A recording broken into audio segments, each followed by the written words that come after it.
The 5 red lights are about to come on. The car liveried in the Masters of the Universe is on pole position, but who will be the Master of Monaco as we go green and go racing? Good start from Ticktum, nice one as well from De Vries as we head down towards the first corner. Look at Gunter on the inside, side by side with Mitch Evans. The two Porsches line astern as Joel Eriksson gets pushed over onto the curb with Da Costa sliding in behind. But as we come up the hill for the first time, it's Ticktum who leads from pole position with De Vries close in tow. Oh, big crash as we go into the Nouvelle chicane. Dennis and Nyck come to blows as they head into the corner. Front left puncher for Jake Dennis, and clearly a lot of damage on both cars. Oh, and this front wing damage for Muller there, so clearly that might... And he's got a puncture. Verline, I think, has a puncture. So Verline's dropping back, look. Yeah. There, I think the Porsches have made contact. Oh, what a shame for the two Porsches then, as Verline goes tumbling down the order. Muller with front wing damage right as we enter the pit boost window, and the Monaco curse continues to reveal itself here for that team. They have not won a race at all at this circuit, and they're not going to be set to do so here this afternoon, presumably, as well. Let's have a look at Nico Muller then. So he's just behind his teammate here, Pascal Verline, through the swimming pool chicane. Muller, of course, as we know, has got some front wing damage, and he's just going to go straight into the back of his German teammate. Keep an eye on the pit lane here, Tom.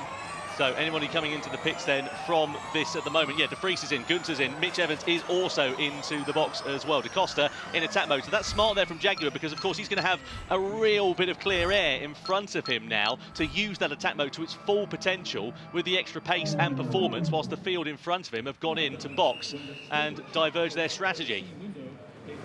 Out of the pit lane we go then for Nyck De Vries. So he was the sort of first of the leaders, as it were, to go into the pits, followed by Gunter, Evans and the rest of the field.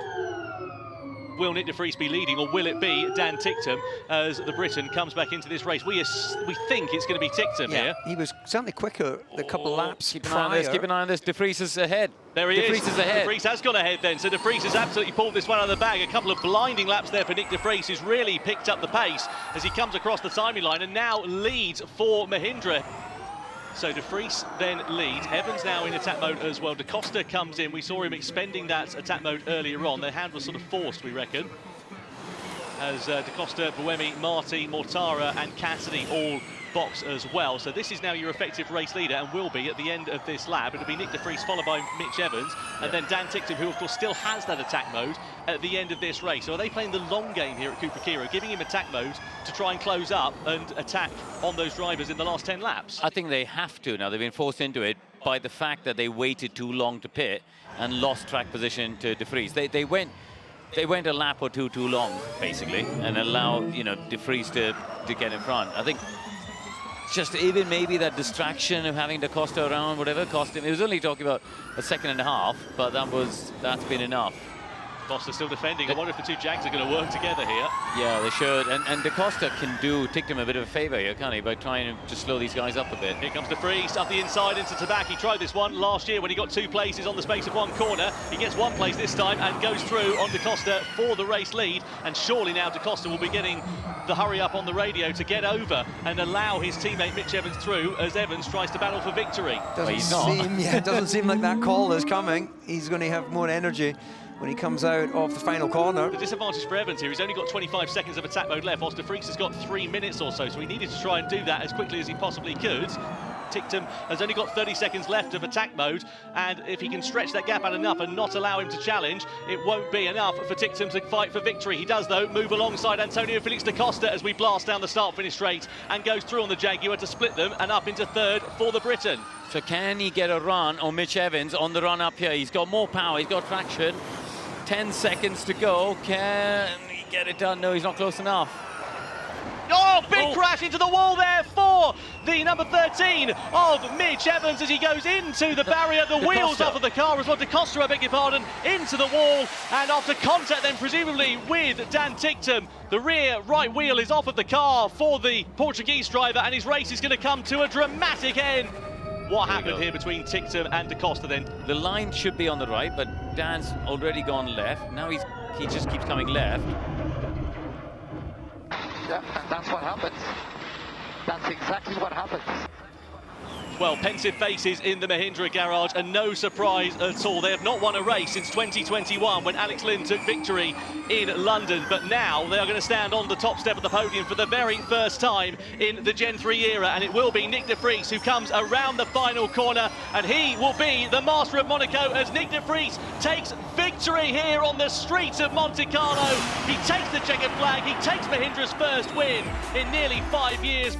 What a race then who he had here in Monaco. Nyck de Vries takes his and Mahindra's first victory in a very long time, since 2022 for de Vries and since 2021 for the Mahindra team. Mitch Evans, your new championship leader, onto the podium with P2, and Pepe Marti up into P3 after Dan Ticktum's late race penalty.